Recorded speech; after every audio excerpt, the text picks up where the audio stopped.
Assalamualaikum warahmatullahi wabarakatuh. Apa kabar semua? Terutama untuk mahasiswa saya di STKIP Hunima. Melalui video ini, saya ingin menjelaskan tentang dimensi, manfaat, dan tujuan perspektif global. Nah, yang pertama-tama teman-teman harus pahami adalah mengenai pengertian dimensi. Dimensi itu adalah ukuran.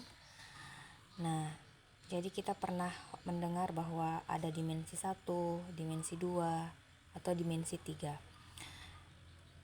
Yang pertama dimensi 1. Dimensi 1 itu berarti kita memandangnya satu arah. Nah, kita bisa lihat di gambar balok ini. Jadi jika kita memandang satu arah atau satu sisi, berarti bisa diibaratkan kita itu memandang dari depan misalnya. Nah, kemudian jika kita memandang dari dua dimensi, berarti itu ada dua sisi. Berarti kita melihat atau memandangnya dari contoh dari depan dan dari samping. Nah, selanjutnya jika 3 dimensi berarti itu bisa dari segala sisi. Bisa kita lihat dari depan, di samping, di belakang, ataupun bahkan dari atas. Nah, jadi seperti itu dimensi adalah pandangan kita atau ukuran cara kita memandang.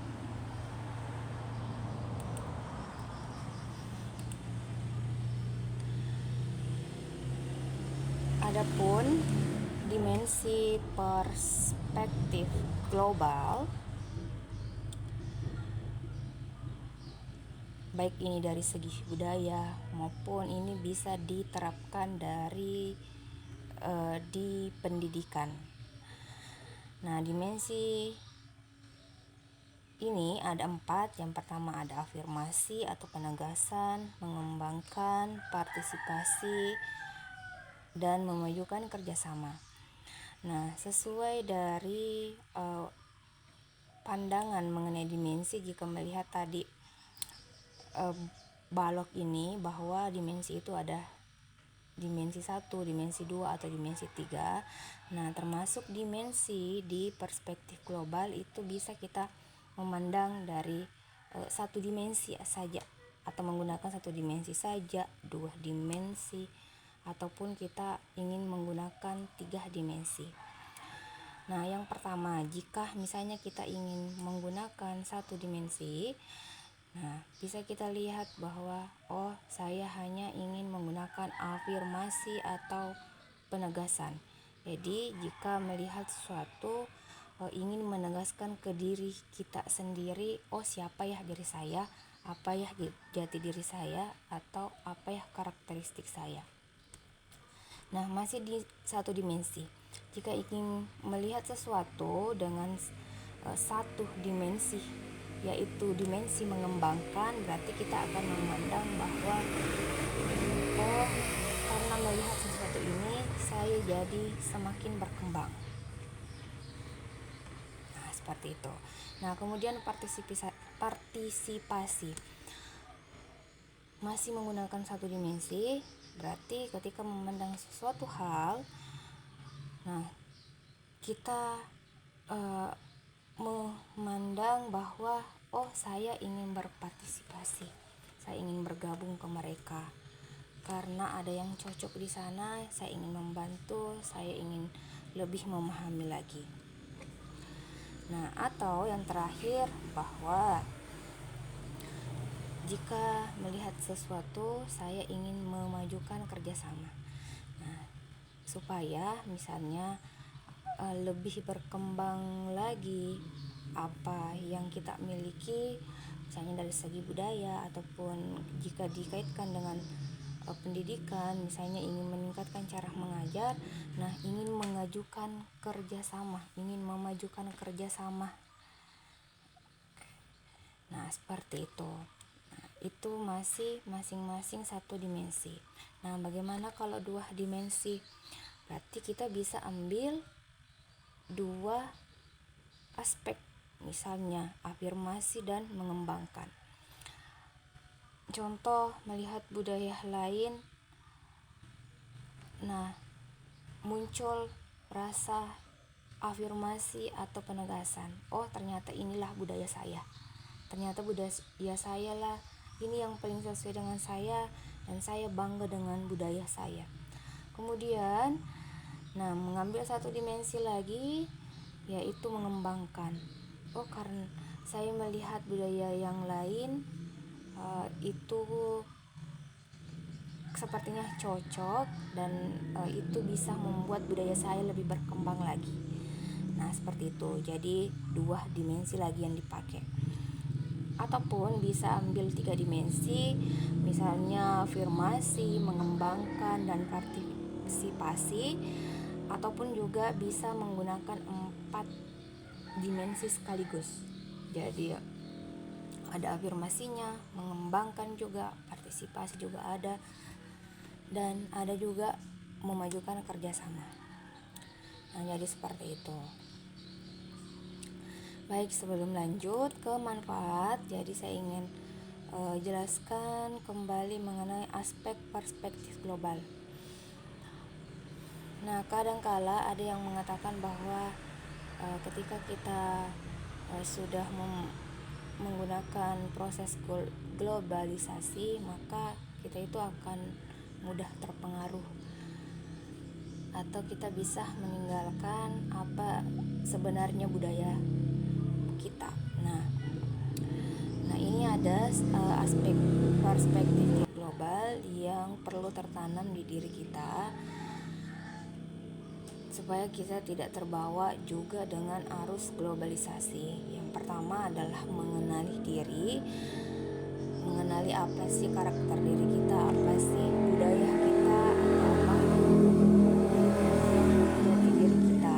Nah, kemudian setelah itu baru kita mengetahui perkembangan apa saja perkembangan yang ada di sekitar. Nah, setelah itu kita harus memiliki juga kemampuan memilih. Nah, seperti itu ya. Nah, selanjutnya adalah kita masuk di tujuan pokok dari pendidikan perspektif. Yang pertama, mengembangkan pengertian keberadaan mereka sebagai individu yang membentuk masyarakat. Jadi tujuannya pendidikan perspektif itu mengembangkan keberadaan bahwa mereka itu adalah individu yang membentuk masyarakat. Mereka punya peran untuk membentuk masyarakat, entah itu masyarakat di sekelilingnya ataupun bisa dalam lingkup kota. Nah, yang kedua hampir sama, mengembangkan bahwa mereka merupakan anggota dari masyarakat dunia. Nah, jadi poinnya adalah mereka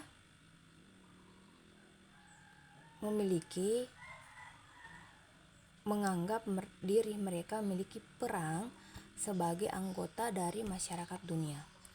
Nah, terus yang ketiga adalah mengembangkan pengertian bahwa mereka adalah penghuni dan kehidupannya bergantung pada planet bumi. Nah, jadi ini kaitannya lagi dengan bumi. Jadi kita ini adalah bagian dari alam.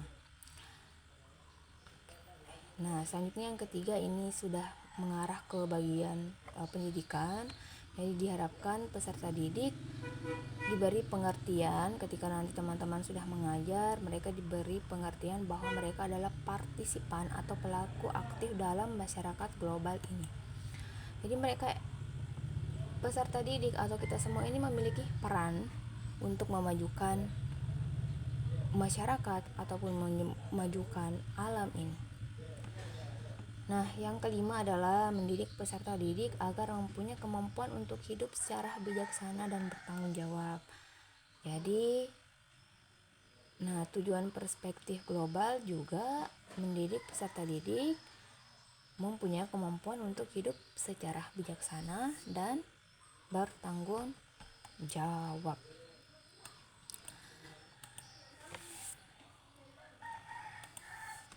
Selanjutnya, manfaat mempelajari perspektif global. Tadi tentang tujuan perspektif global, berbicara tujuan perspektif global itu berarti berbicara tentang penyelesaian masalah. Ada masalah terus, nah penyelesaiannya itu diselesaikan di tujuan. Oke, nah contoh ada masalah, ada sebuah kelompok yang menganggap bahwa diri mereka itu berbeda dari masyarakat umum.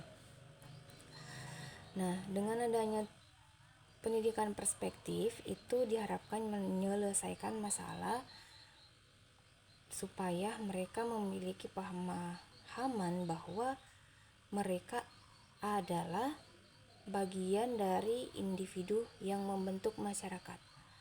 Mereka itu memiliki keberadaan, mereka itu memiliki peran yang membentuk masyarakat. Mereka tidak berbeda, kita semua adalah satu, terutama sebagai bangsa Indonesia. Jadi seperti itu. Nah, jika berbicara manfaat itu adalah keuntungan.